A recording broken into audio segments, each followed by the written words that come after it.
வணக்கம் நேயர்களே, இன்று நாம் 2026 விருச்சிக ராசிக்கான புத்தாண்டு ராசி பலனை பார்ப்போம். விசாக நட்சத்திரம் 4ஆம் பாதம், அனுஷம் கேட்டை நட்சத்திரங்களுக்கு ஆண்டு தொடக்கத்தில் விருச்சிக ராசிக்காரர்களின் நடைமுறைக்கு தகுந்த சிந்தனை மற்றும் திட்டமிடல் நிறைந்த காலமாக அமையும். பல வருடங்களாக நிறைவேறாமல் இருந்த சில முயற்சிகள் திடீரென வடிவம் பெற தொடங்கும்.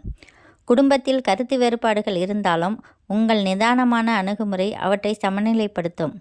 உத்தியோகத்தில் உள்ளவர்களுக்கு பதவி உயர்வு வாய்ப்புகள் வெளிப்படும். வெளிநாட்டு தொடர்புகள் அல்லது தொலைதூர பயணங்கள் நன்மை தரும்.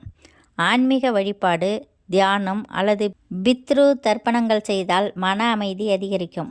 உடல் நலனில் சிறிய சோர்வு, தூக்கமின்மை போன்றவை ஏற்படலாம். ஆன்மீக ஸ்தலங்களுக்கு சென்று வழிபட சிறந்த முன்னேற்றம் காண்பீர்கள். ஆண்டின் நடுப்பகுதியில் மே ஆகஸ்ட் 2026 விருச்சிக ராசிக்காரர்களுக்கு ஒரு மாற்று காலம். உழைப்பின் பலனை அனுபவிக்க ஆரம்பிக்கும் காலம் இது. குடும்பத்தில் நல்ல செய்திகள், திருமணமோ குழந்தை பேரோ ஏற்படும். புதிய சொத்து வாங்குதல், வாகனம் பெறுதல் அல்லது புது இடத்திற்கு மாற்றம் ஆகியவை நிகழலாம். உத்தியோகத்தில் முந்தைய முயற்சிகள் பலன் தரும். கல்வியில் உள்ளவர்களுக்கு சாத்தியமான போட்டிய தேர்வுகளில் வெற்றி வாய்ப்பு அதிகம்.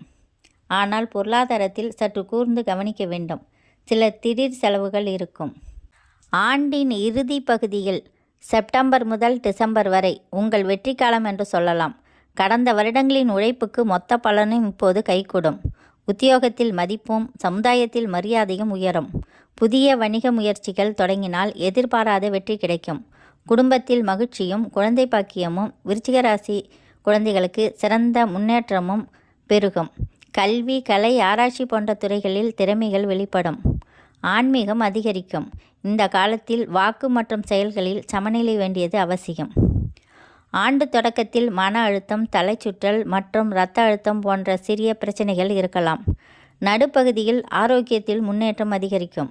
நீண்ட நாட்களாக இருந்து வந்த உடல் தொந்தரவு நீங்கும். மருத்துவம் பலனளிக்கும். நீர் அதிகம் குடித்து இயற்கை உணவுகளை பின்பற்றுவது நல்லது.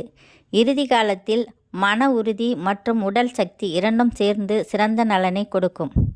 குடும்பத்தில் ஒற்றுமை உருவாகும் வருடம் இது. வருட ஆரம்பத்தில் உறவுகளிடையே சில மனக்கசப்புகள் இருந்தாலும் ஏப்ரல் மாதத்திற்கு பிறகு அவை அனைத்தும் நீங்கி உறவுகள் புதுப்பிக்கப்படும். தாய் வழி உறவுகள் மூலம் நன்மை கிடைக்கும். குடும்பத்தில் இளையவர்களுக்கு திருமண முயற்சிகள் சிறப்பாக வெற்றியடையும்.